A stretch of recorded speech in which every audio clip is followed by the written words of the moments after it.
It's clean, well-managed, rich, expensive, futuristic, and quite safe.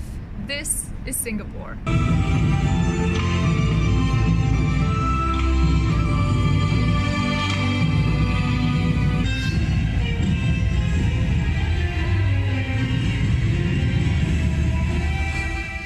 Think of it like a Manhattan, but more orderly and without the traffic jams and garbage on the streets. One of the quirkiest things about Singapore is that this chewing gum is forbidden here, and also they have a lot of fines for everything, and they still have canning as a punishment, which is so weird.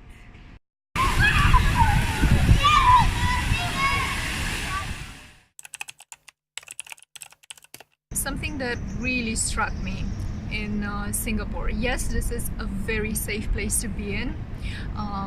You have this feeling everywhere that you can leave your belongings next to you, and you'll find them there. What I was struck by is that there is a sense of fear-mongering by the authorities. This is something that you see everywhere here, in train stations and in trains in Singapore. Videos instructing people what to do in case of a terror attack. Also, you see a lot of posters telling people that they're kept safe by the police. They say it's not a matter of if, but of when.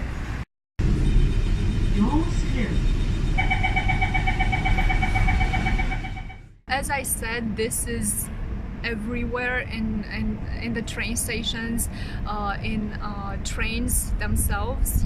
I think I've had days where when I've seen those videos on what to do in case of a terrorist attack a number of times, and I've been to conflict zones. I've been on the border with Syria and Iraq. I've been to New York and other places in the States.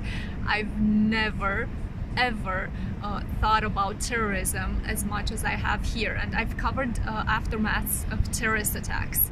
The fact that they frame it as not being a matter of if, but when a terrorist attack happens doesn't really strike me as just prevention or educating the people.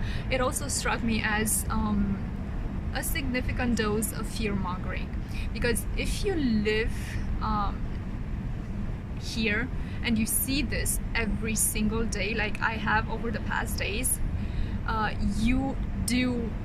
this becomes like a fact that there will be a terrorist attack, and when you are convinced of that, you tend to be okay with anything the law enforcement does.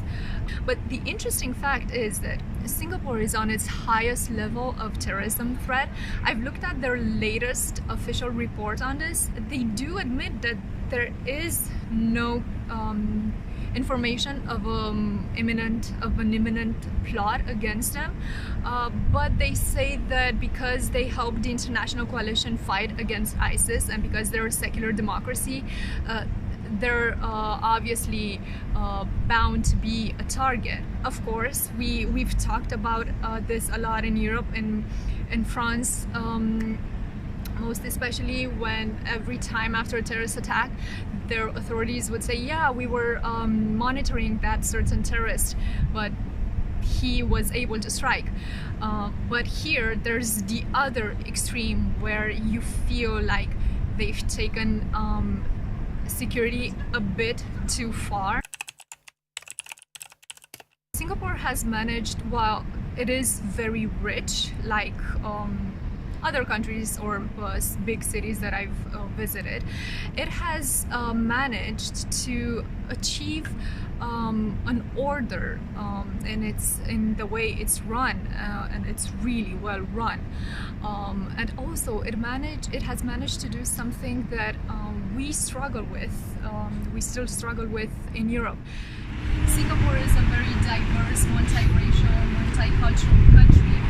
Its main demographics are the Chinese, the Malays, and the Indians, and they study in English and they work in English, that's their working language, but they can also keep their ethnic language, which can be Mandarin or Malay or Tamil, for example. So that keeps the sense of their heritage alive. Also, the religious aspect of it is very interesting, because this is a place where you will find Buddhists and Hindus and Muslims and Christians, and they all live together in peace. And this is, for me, what the Singapore experiment is all about. This is something very difficult to achieve. It's either you integrate them and you force them to erase part of their identity, or you leave their identity and you let them be, but then there are some social frictions and tensions, like you see, for example, in Belgium or in France.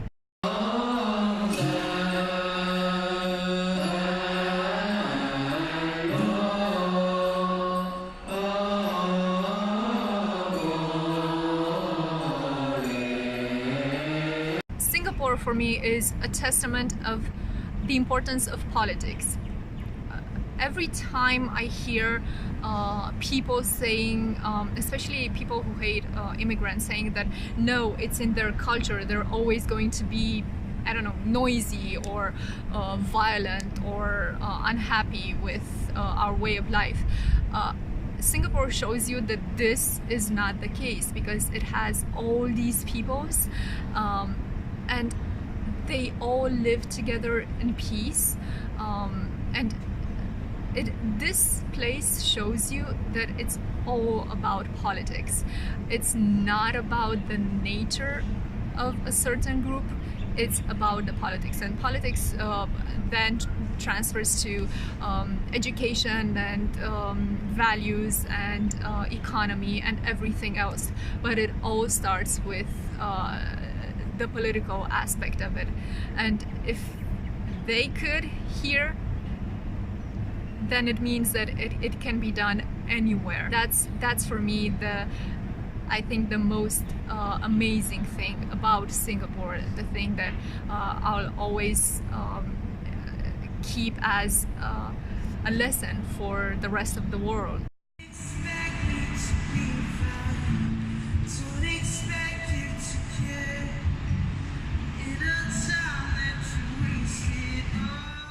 Its development has been outstanding. Their former Prime Minister Lee Kuan Yew once said that he was given third world conditions and managed to transform this into a first world country. I'm trying to create, in a third world situation, a first world oasis. I'm not following any prescription given me by any theoretician on democracy or whatever. I want investments. I've got nothing except skilled manpower, infrastructure. I build up the infrastructure. I educate the people. We have the best educated workforce anywhere in Asia. And I would say within another 10 years, anywhere in the world. All of this development obviously comes at a cost. First, it's the actual cost, the money. Singapore is really a very expensive place to visit and to live in. The medium income is about 4,400 Singapore dollars, but after tax it's around 3,100. There's no minimum wage except for foreigners, which I found very interesting. It's around 3,600 Singapore dollars. Without this income, you cannot get an employment permit. And I assume this is their way of preventing social dumping for people coming from this region into Singapore and working for much lower wages than the locals. This place has one of the highest home ownership rates in the world. It's over 90%. It's been a decades-old government subsidized program, and the idea behind it was that the government believed that if people owned their home, they would feel like they had a better stake, a bigger stake in their societies, and perhaps they would get involved more. There's also another cost to it, and I've been thinking about it quite a lot over the past days, because you do like what you see, but you think about what is behind this development and this very tightly run system. This is a country that has developed through the vision of a politician who had a lot of power. That's their founding father, the former Prime Minister Lee Kuan Yew. Actually now the country is run by his son. The leader here has a lot of power, a lot of leeway to enforce his vision, and the Singaporeans have been lucky to have a leader who has had a vision that benefited them. But I can't stop but wonder how dependent this system is of one person or one tiny group of politicians. You have all this power, and up till now it hasn't been corrupted a lot. But what if, you know, there's this question that you do have a lot of leverage to as a politician, as a leader, to take this country into an entirely new direction. And this is something that I see that can happen. It is something that it's made possible by this type of system.